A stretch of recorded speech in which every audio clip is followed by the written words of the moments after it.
The exclusive gate.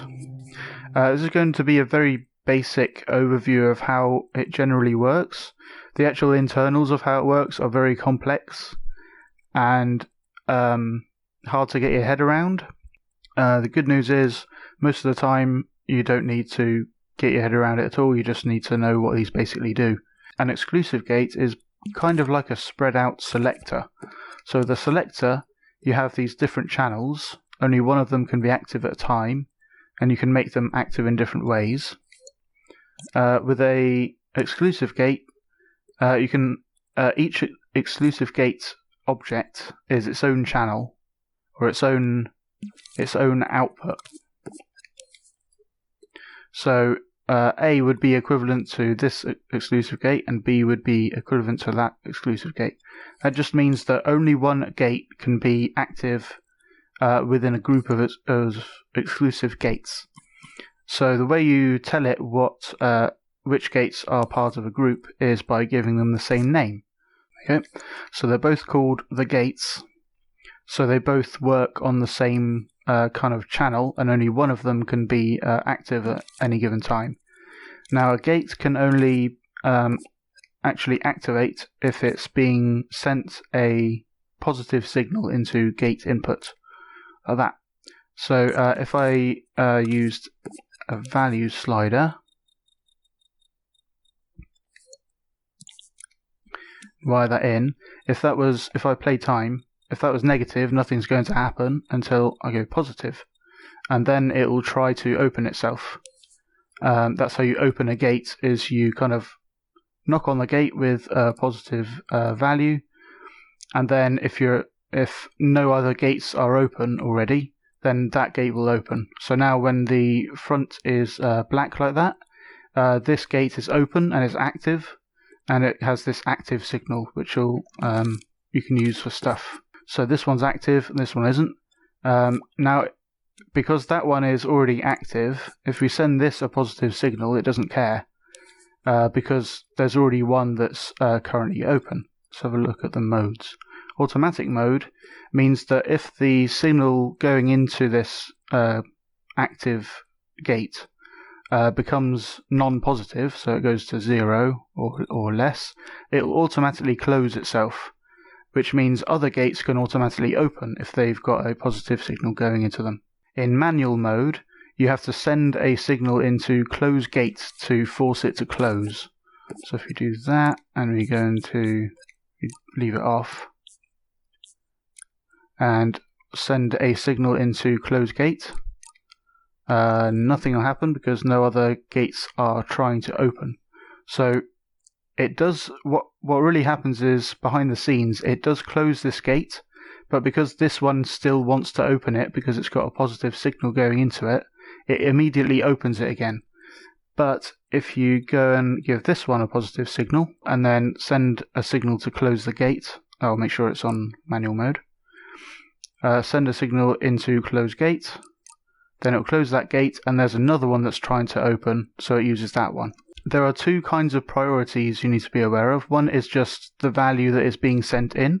So this one is a higher value, so even when we close this gate, it immediately opens again because it's higher than the other value. If this one was higher and we close that gate, then it will go to the other one which has a higher value. There's another priority set, which is the priority.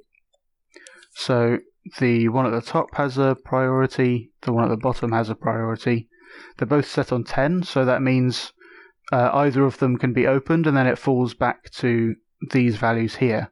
If they were different, so if this one was 11, so if this one has any positive value and has a higher priority, then only the ones with the higher priority are allowed to be opened, unless none of those have a positive value, and then a lower priority band can be active instead.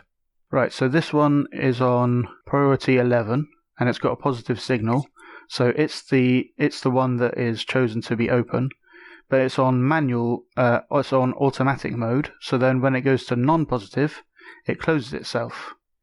but this one's on manual, and so when this goes to 0, it doesn't close itself, and then you have to close it manually like that. So these modes are independent. They don't control the whole group. They just control that instance and how it reacts to being turned on and off. Queue mode is another mode. So these are all on queue mode, which means it will only open a gate if all the other possible gates that it could open have already been opened before, and then it kind of resets and allows it again. So as if it was in a queue. So it will go from going through the priorities and stuff as normal, but just go through them all one by one to make sure all of them get activated, and then it'll allow previously activated ones to activate again. So in queue mode it's also manual, so it won't turn itself off. So we'll need more switches to go into close gate. Alright, so this one's on, and then you can turn that one off and it stays on because it's a kind of a manual kind of mode. And then we can close that one, and now this one activates. And if we leave this one on, so it could theoretically open again, but we close this one, it won't go to that one again because it's already been open in this round. So let's do that, and it goes to the last one. Now all of them have been visited, all of them have been activated. So then we turn that one on, and it goes to the bottom one again. So it's like just people queuing, and it goes in, make sure everyone gets an open gate at some point. There's also gate sync. So normally gate sync is always on, as you can see if there's nothing wired into it.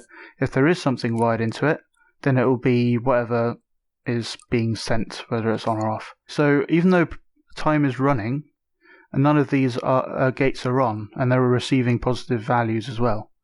This is because the gate sync is currently off for these gadgets. So if you turn it on for one of them, it will allow its state to change.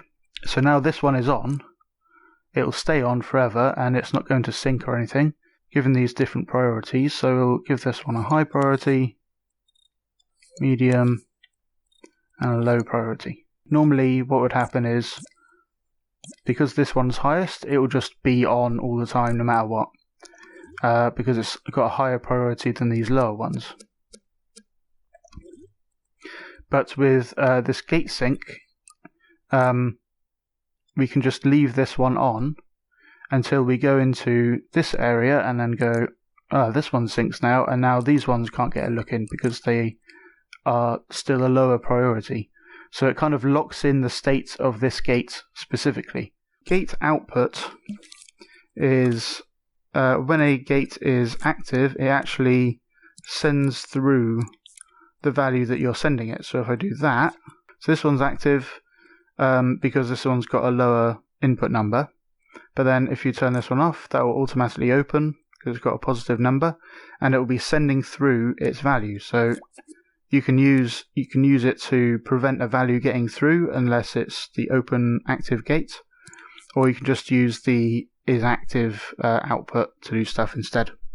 There's also this special interrupt on or off, which basically means on. When that button is on, then interrupt is on, which will interrupt regardless of the value being sent in. If the currently active one is of the same priority, then it'll kind of cut in line. So if we wire that into interrupt on and off, and I rewind, so this one has a 1 going into it because that's what the switch sends in by default. So that one is being active. This one's sending 0.2, so it's not active. But then if we interrupt, then this one becomes active, and it will stay active until another one with a higher priority cuts in line like that. It also has colours. Yay! I'd like to thank Jason AC, The Common People, Scully Volley, and all of my other supporters for making this tutorial possible. Check out TAPgiles.com to find out how you can support me in helping Dreams creators. Thanks for your consideration, and I'll see you in the next one.